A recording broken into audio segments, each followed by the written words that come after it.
Hello, ladies and gentlemen, those who follow the Most High, brothers and sisters.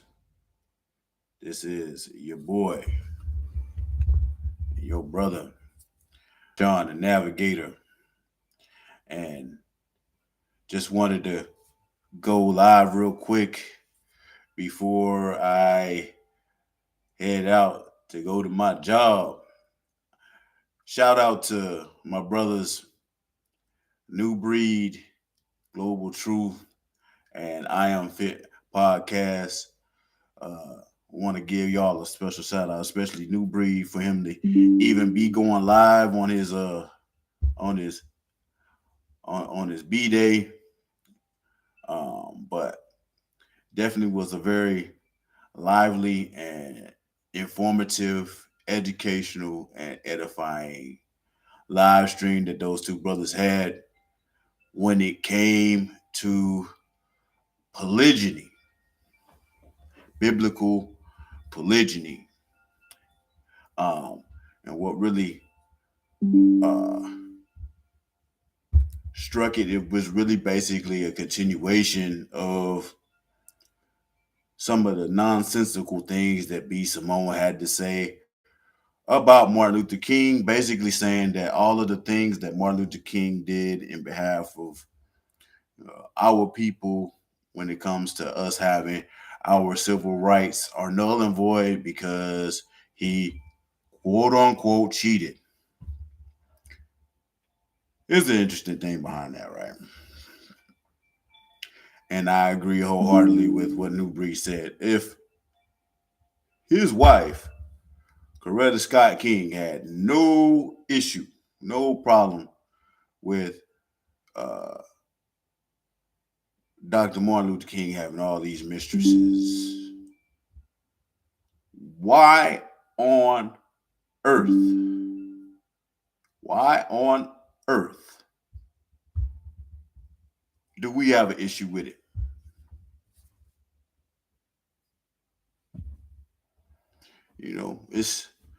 You know, it's becoming more and more difficult for people in our day and time to just basically mind the business that pays them. If that person ain't paying my bills, they not helping put food on my table, clothes on my back.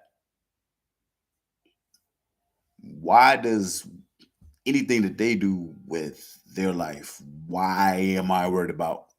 Why am I worried about it? Why? Like seriously, why? And this is coming from a person that doesn't even wash their behind on a consistent basis. I don't know about nobody else, but like, especially if I'm gonna be going out in the public, I like to smell fresh and clean like a bar of Dove soap. That's just me. That's just me. I can't speak for nobody else. I ain't finna be going around nobody else smelling stank. But hey, to each their own, right? But back to the matter at hand. I was just about to get into my thoughts and viewpoints on polygyny with New Breed and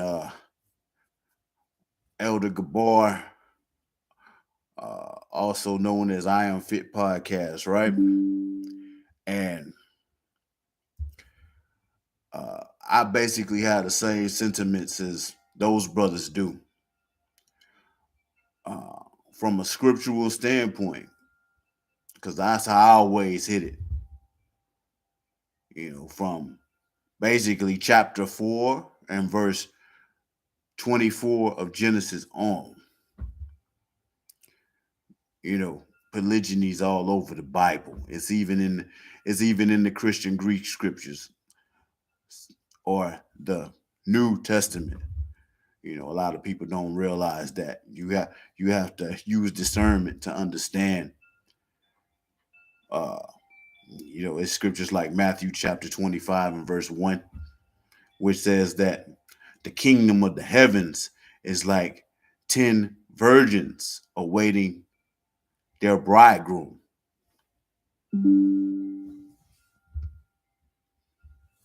That sounds like polygyny to me. And then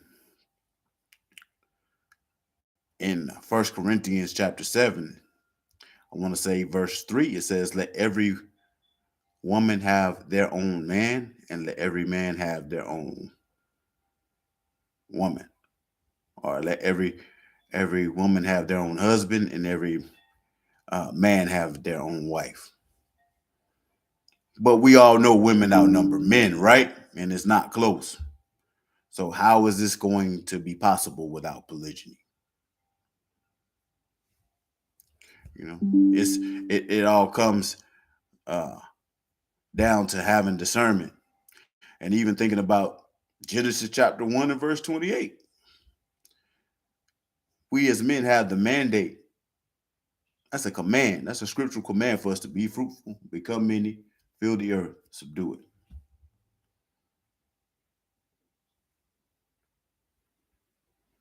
That become many is not just talking about children. Because if we're going to have many children, then it would be easier for us to have many children is if we had multiple wives, or even if we don't have multiple wives, we have multiple concubines even. And here's my take on polygyny in the 21st century, and my viewpoints on it. Um, Especially being over here in the Western world, over here in America. Um, let's just be real. The vast majority of women over here in America, by the time you interact with them, you get to know them. If they don't already have kids from another man, at the very least, they're already sexually active. Their hymens are long gone. That's that's a fact. I mean, few and far between. We talking less than 5% of women, especially in my age group. I'm 40, so we're talking less than 1% of women are going to be once you're talking over 30. We're talking less than maybe 1 or 2% of women have intact hymens. And then you have to factor this in. Even if their hymens are intact, uh, you have to factor in anally. You have to factor in orally.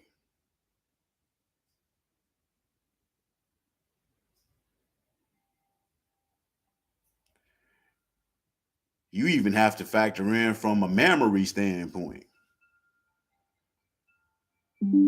So, bottom line, basically, any woman that has done anything sexual with a man and has manipulated a man's genitals in any way, that woman is no longer innocent. She is not a virgin in the true sense. Even if she's kissed a man, that's still a level of sexual contact. Even if she has manipulated that man's genitals, still, that's still a kiss. That kiss leads to, other uh, more intimate levels of sexual contact. So, um, me personally, uh, My resolve is to only have a marriage contract, and it won't, and even then, it won't be a state sanctioned marriage contract. But any marriage contract that I would draw up with a woman, I'm talking about like from the beginning. If I was going to wife up any woman and create a marital contract with any woman from the very outset, it would be a woman that had never been touched before.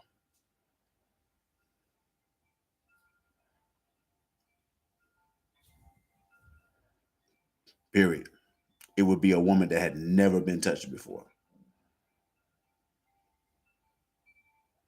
Any other woman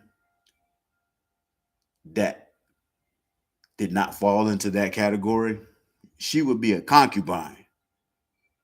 Now, a woman being a concubine, that's not something to be frowned upon. In fact, I have a woman that is my concubine right now, and I love her dearly. I treat her with the utmost respect. We're crazy about each other. But again, because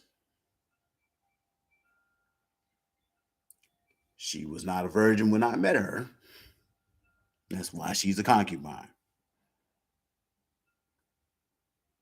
Does that mean that over time, as you know, I grow in my, uh, you know, far as let's say I'm just so well pleased with how she treats me as a man and how she aligns herself to the vision that I have for myself and my family, that I decide to make her a wife. Well, then that's my business. I may decide to do that. Then again, I may not decide to do that. I may just decide to keep her as a concubine. That's my business as a man. And any other brother that decides to do whatever they decide to do with their woman, or if they decide to be poly like I am, their women, that's their business. It's their business. So um, hopefully, as not just those brothers, but anybody that happens to view my live stream, I hope I was able to uh, answer uh, any questions that they may have as far as my viewpoints on uh, polygyny, uh, how I view polygyny, what my current stance on it is. I hope I made that perfectly and abundantly clear. Um, Also, as you come into the stream, since there's nobody in the stream right now, those that come into the stream, please make sure you like the stream, share it on all of your social media platforms. Uh, Let me know what you think about it. If you agree, disagree, I mean, that's your business. Because I do respond to my comment section. I will be in the comment section looking to see what you guys think. Um, Peace and blessings. And Sean the Navigator is out.